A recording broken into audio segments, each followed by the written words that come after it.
Почнуваме со разговорот со господинот Бејли, амбасадор на Соединетите Американски држави во Македонија. Добре дојдовте, господине Бејли, во Канал 5.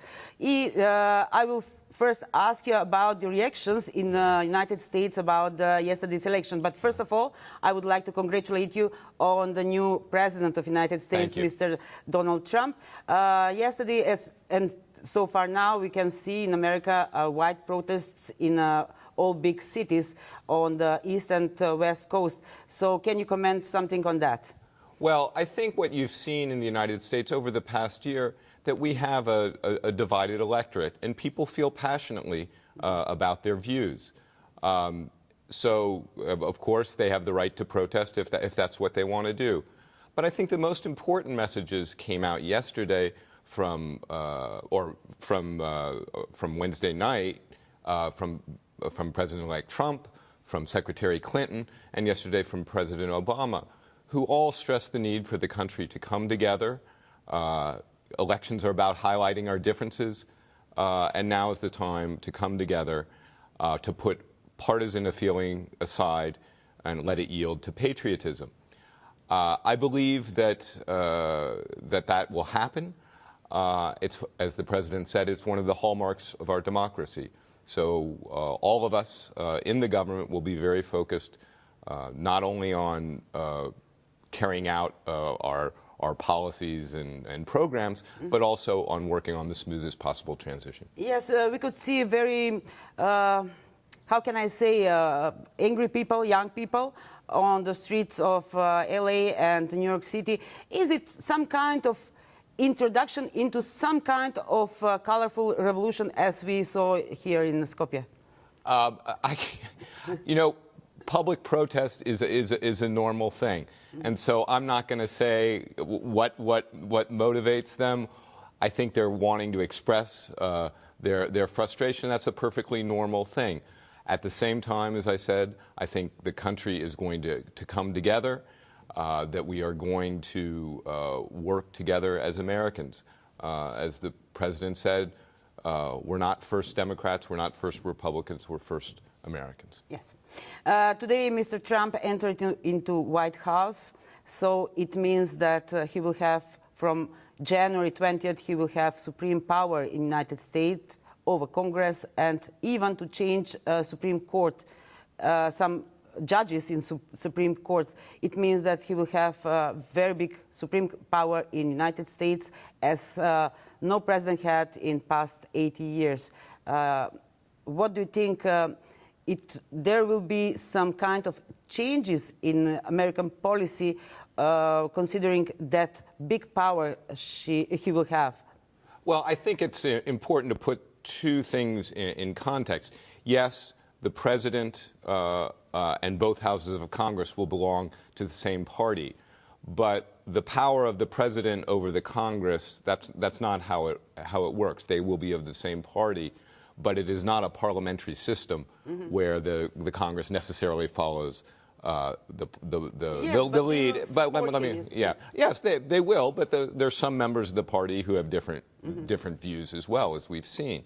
So I think that's an important thing to say. It's hardly unprecedented. In I believe from 2004 to 2006, former President Bush, the Congress, and the White House were of the same party.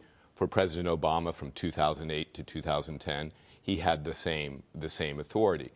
The President also has the authority to nominate a Supreme Court justice. We have a vacant seat, as you know. And so that will go through the normal process. Again, it will be with a Congress of the same party. But I wouldn't use the word supreme power. That seems to give it more than our actual system of checks and balances has. Now everything depends on transition period. And all this transition of administration between Democrats and Republicans. Do you believe that there will be some kind of help from Democrats to that transitional process that Mrs. Hillary yesterday announced? And of course, Mr. President Obama more importantly, it's the President that announces it. Yes. Yes, absolutely. I was commenting to some of my colleagues that I know in the State Department that this transition process has already been planned for months.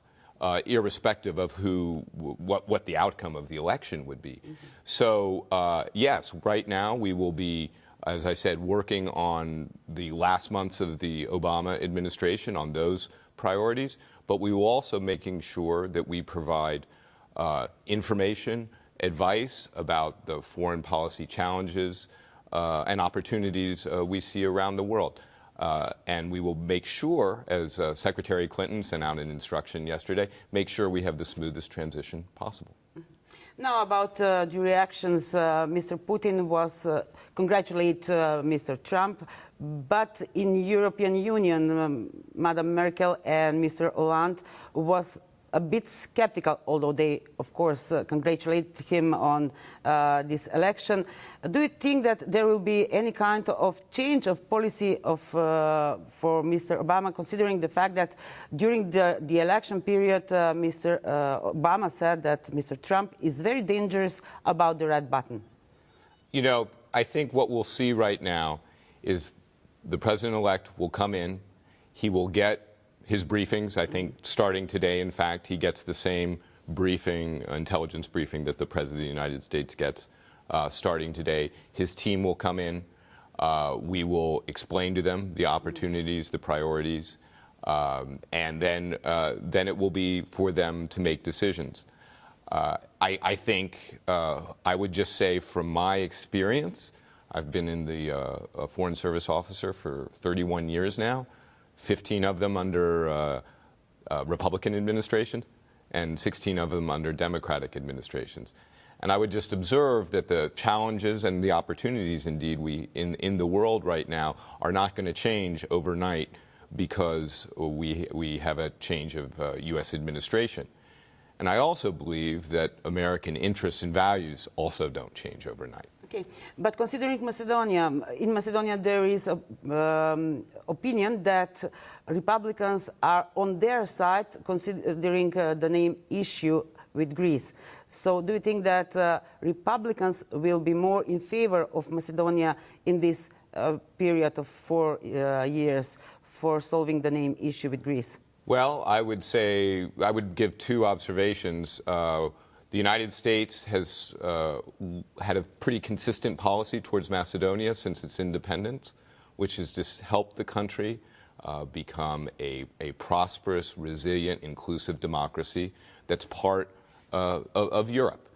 And I don't think that has really changed fundamentally over the course of these 20 years, over the course of 4 administrations. It was during the administration of President George W. Bush that we recognized Macedonia as the Republic of Macedonia by its constitutional name, and that has not changed since then. Yes, but in 2008 we were almost entered the NATO, but now we are still where we were before. Yes, there is the decision from Bucharest of the alliance. Yes. Unfortunately, I would say, I think I've said that ever since that issue has not yet been resolved. And I think you will find any U.S. administration wanting to help with that issue. Yes, and let's talk about the media in the United States during the election period. It was very surprising that a lot of key media, big media, was in favor of Mrs. Hillary Clinton, and with editorials, with negative campaign against Mr. Trump, which was very unusual for us to see all these explicit favor or editorials towards Mrs. Clinton. Can you make a parallel with this kind of reporting of media in the United States and here in Macedonia? I would take some exceptions to your characterization of the media in the U.S. First of all, I think it's important to know that within the media, within the print media in the United States, you have editorial pages and then you have news reporting. And you will find throughout our history, we've always had editorial pages that frequently will endorse a candidate, not just for president, it could be for local office as well. So there's absolutely nothing new in that tradition. I think you will also find that the reporting on the front page of the paper, whether it be the Wall Street Journal, which may be seen as more pro-business. Its editorial page would probably lean more towards Republicans. And the New York Times, which has a different point of view, that you'll find the reporting on the front page pretty much the same on a day-to-day basis. They're all going to be, they were all covering email scandals. I think, indeed, the Clinton campaign once complained about the New York Times coverage of the email issues. So I think it's important to separate between commentary and news reporting. And I can tell you, if you flip through channels on cable news during the campaign and there's a big event happening, whether it be Mr. Trump speaking, Mrs. Clinton speaking, you'll find all three of the main cable news 24-hour channels will likely be covering it unfiltered. So I think you have to be a little careful about it. That said, there's lots of opinion out there. In fact, I think a lot of voters feel overwhelmed by it. Yes, but overall they were in favor of Mrs. Hillary Clinton.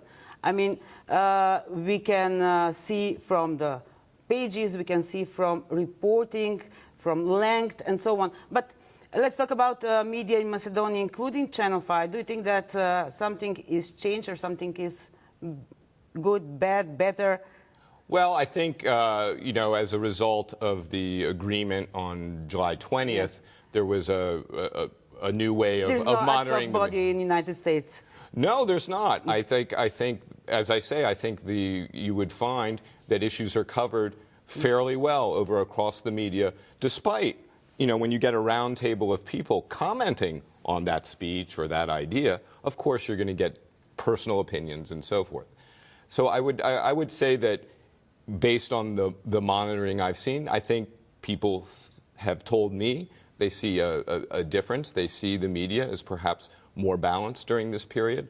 So ultimately, it'll be the viewers and the voters that decide that. And do you think that Macedonia is ready for elections because there are 10 days until official campaign starts? So considering yesterday's report, can we expect fair and credible elections on December 11th? When you say yesterday's report, you mean the European Union Commission? Yes. Well, the European Union Commission said that and we would, of course, agree that having credible elections without confusion between party and state, without intimidation, as we just talked about, balanced presentation of the political options out there, that those are very important.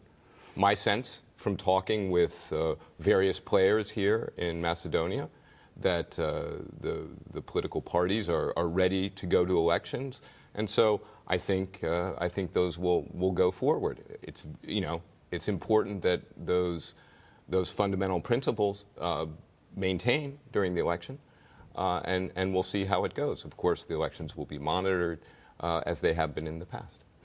And Mr. Bејли, for the end of this interview, about some kind of funny thing with Mr. Donald Trump's campaign, it came information that teenagers from Veles created hundreds of websites in favor of Mr. Trump, and they earned a lot of money on that. Right. I read that story. Yeah. What do you think about it? Well, I have a comment which I would say those are very entrepreneurial fellows down there in Veles, and I always know that there are a lot of very entrepreneurial young people in Macedonia.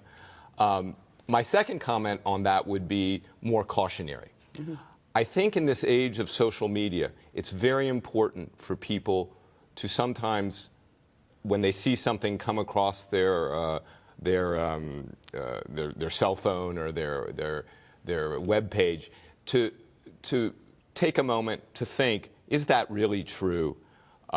There's a lot out there, and it shows you just how easy it is to create stories that can spread like wildfire, that can have an impact on people. And so I think consumers of information need to be wary and use fact-checking sites, check another source, see what the person actually said. Mainstream media.